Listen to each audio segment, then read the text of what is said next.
Alrighty everyone, welcome back. It is now April 17th of 2024, and I think it's very safe to say at this point in time that 2025 is not looking to be a good year for the Walt Disney Company, with many expensive failures on the horizon, especially for the Marvel Cinematic Universe over at Marvel Studios, and let's not forget about the many live-action remakes of the Disney animated classics, such as Snow White 2025, still slated for release by March of next year. This is Mike Zero. Subscribe if you're new and like this video to see future updates. You can also follow me at Mike01. I thank you all so very much for the great and kind support. So, we already know that Deadpool 3 has a lot of drama going on behind the scenes when it comes to the looming reshoots that are set to begin in just a few weeks from now. That's going to last until late May, now spilling potentially into early June with a lot of setbacks in the equation. We'll talk more about that later.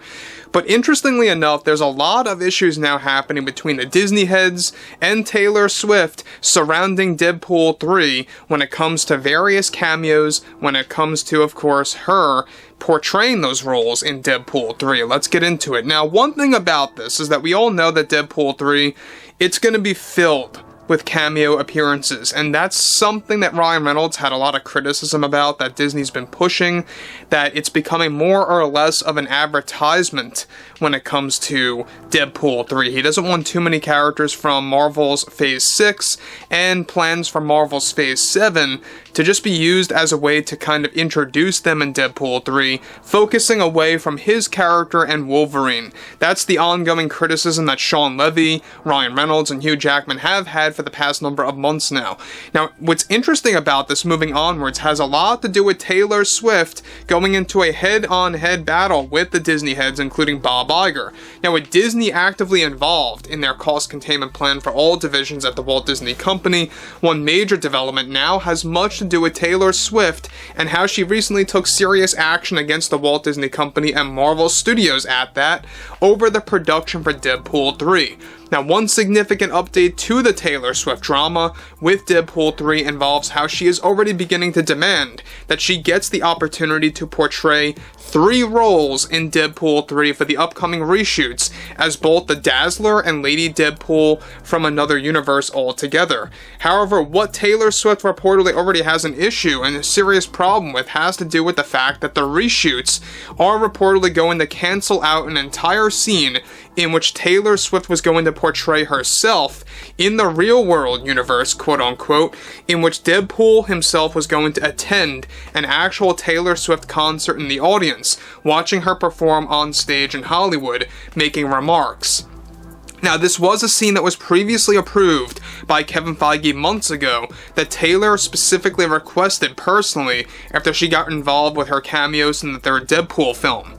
However, now with Bob Iger and Kevin Feige moving onwards to reduce the running time for Deadpool 3, many scenes had to be sacrificed in the process, including Taylor's concert scene. The main reason why Swift had an issue with Disney's decision had a lot to do with the fact that this was going to enhance her career to a different demographic, specifically Marvel fans in her mind and in her belief.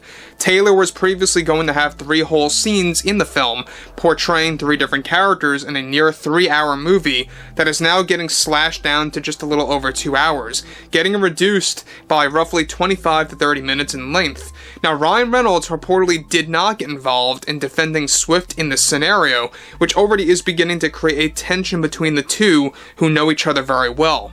Now, the scene was reportedly a part of Taylor's contract for Deadpool 3, and she is already warning to take some form of legal action if Disney does not reinstate the said scene, much like other actresses and performers that got their material cut from projects, for example, like Tatiana Maslany and Brie Larson for Deadpool and Wolverine, acting in a very near similar way when their roles of She-Hulk and Captain Marvel got axed.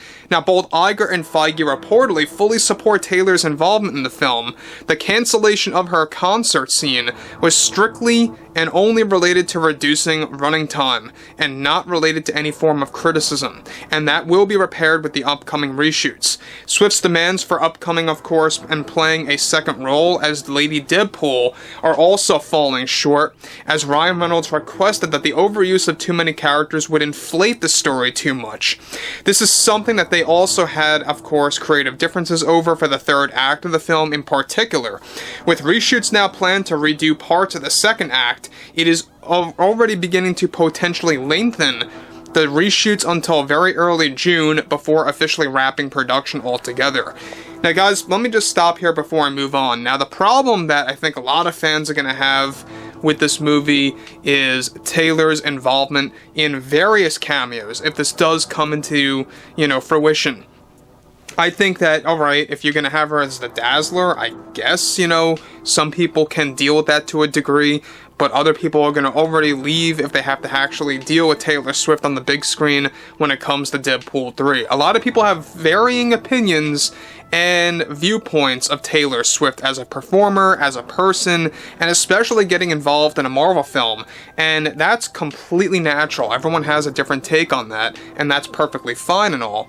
But I think that Deadpool 3 is becoming, in my opinion, already way too inflated, as Ryan Reynolds believes.